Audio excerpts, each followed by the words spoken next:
My dear brothers and sisters, one of the themes of our readings today, both the first reading and the gospel, is rejection. In the first reading, the Lord says to the prophet Hosea, "When Israel was a child, I loved him. Out of Egypt I called my son. The more I called them, the farther they went from me." Siguro nararamdaman nito o nakaka-relate ang mga ibang magulang. Hindi ba? Kumisan, yung mga magulang magsasabi, ano ba naman yan? Ginawa ko na ang lahat. Minahal ko na ang mga anak ko. Ibinigay ko na ang kaya kong ibigay. Pero bakit ganon?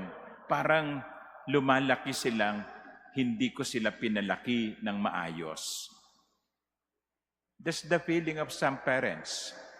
They did their best, and yet their children ran away from them. That was the feeling of the Lord. When Israel was a child, I loved him.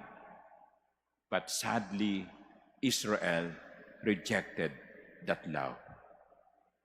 In the gospel, when the Lord sent the apostles, he predicted that not all people, not all houses will accept them. There will be experience of rejection.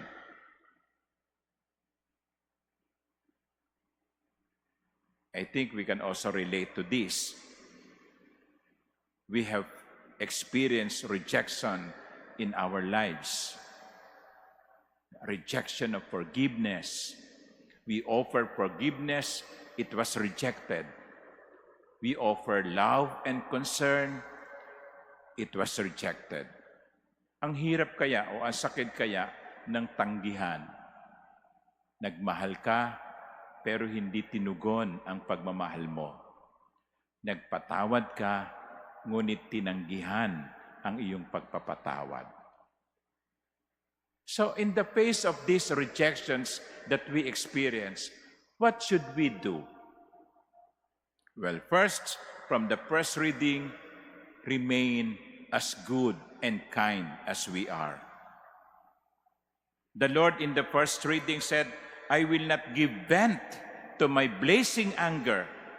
I will not destroy Ephraim, for I am God and not man.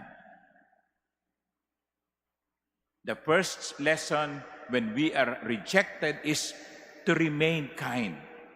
Do not stoop down to the level of evil.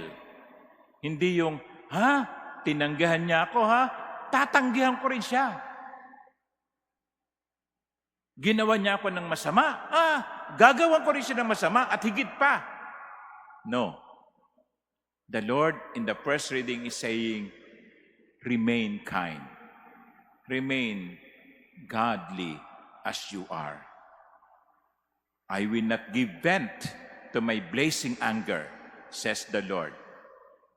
Huwag tayong padala sa init ng ulo. Huwag tayong padala sa galit. Remain kind. Remain human in a way. Huwag tayong bumaba sa level ng kasamaan.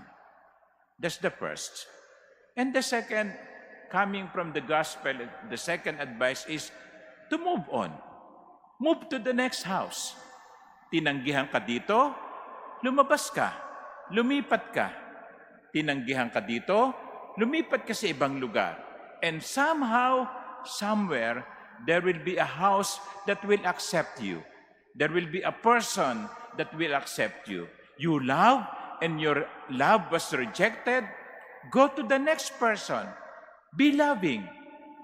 And somehow, somewhere, there will be a person that will reciprocate your love. Move on. Huwag kang magpaikot-ikot sa malungkot na bahagi ng iyong buhay. Nakaraan na yon. Nangyari na yon. Humarap ka sa kinabukasan. We we experience rejection every day. But two things are important. Remain kind and move on. Amen.